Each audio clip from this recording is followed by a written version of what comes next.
What's up mga kakogs? Welcome back to my channel. At kung bago ka lang sa channel na ito at hilig mo ang pagbibisikleta, tsak magkakasundo tayo. Please like, subscribe, and hit mo na rin ang notification bell para updated ka sa mga cycling videos ko.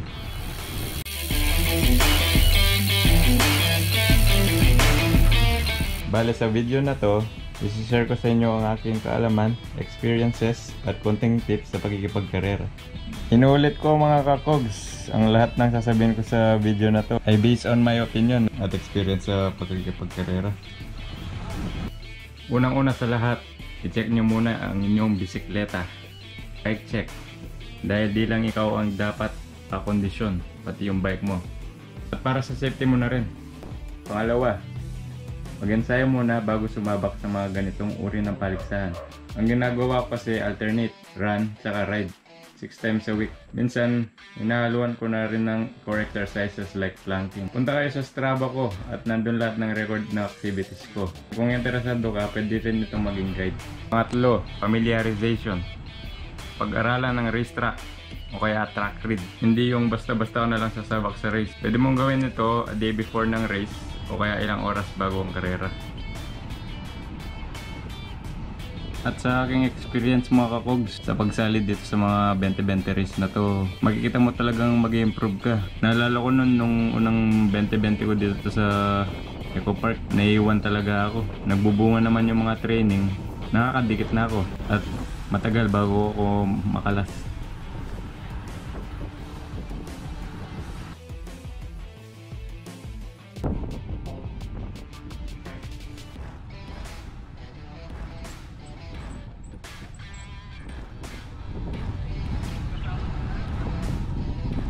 Kung mapapansin nyo, neutral pa lang, mabante na tayo ng konti para hindi tayo mabigla pag may umatake. At makikita nyo nga, tapos na yung neutral, umatake na sila. Para sa akin, dito pa lang, lumabay ka na sa pacing nila. Pero make sure na kaya mong i-maintain. Kasi kung dito pa lang kalas ka na, mahirapan ka na humabol at makabawi. Kaya, importante dito yung endurance o yung kakayanan mong matagalan yung ganitong takbuhan.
Dito sa Eco Park may U-turn. Ito yung kailangan mong pagandahan.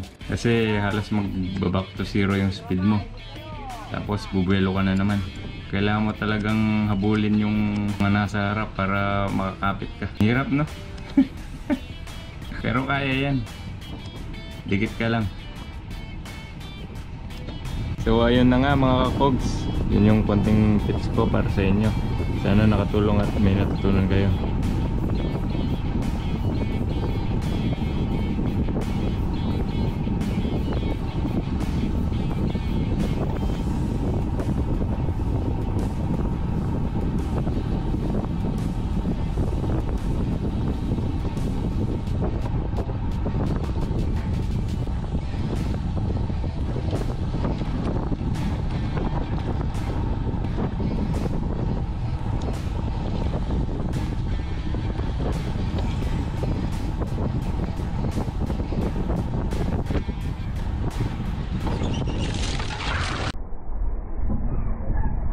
Sa hindi inaasang pangyari, ay nag-crash na naman sa harap ko at nadamay na naman ako.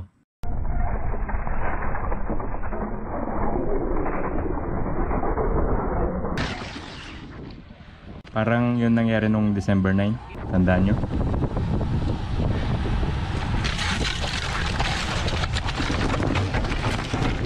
At salamat pala kay Katropa Pips na umalalay sa amin pagkatapos naming mag-crash.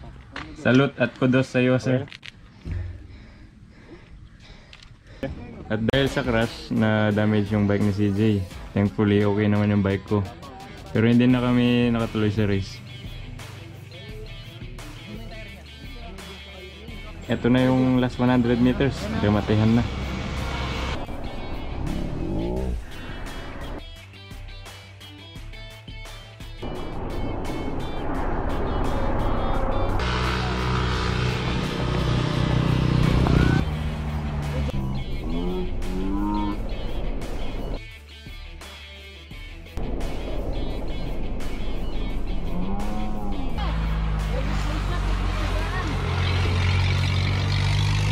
Fifth place.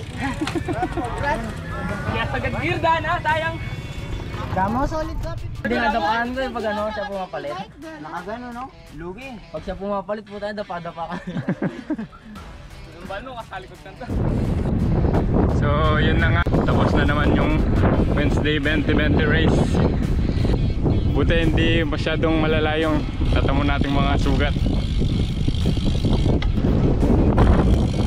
At buti na lang yung bike natin di nadali. Get well soon sa atin si JD Deang. Kita-kits ulit sa race. Shoutout King Budol Squad, Rap Rap, Josh Lee, Reto. Nice. Shoutout Garelo. Monico Manlutak number 1. Dito na nagtatapos yung ating episode. Ang second crash natin sa 2020 race. Hindi man natin kagustuhan yun. Nangyayari talaga minsan yung aksidente. Ride safe lagi. Ingat sa daan. At peace out.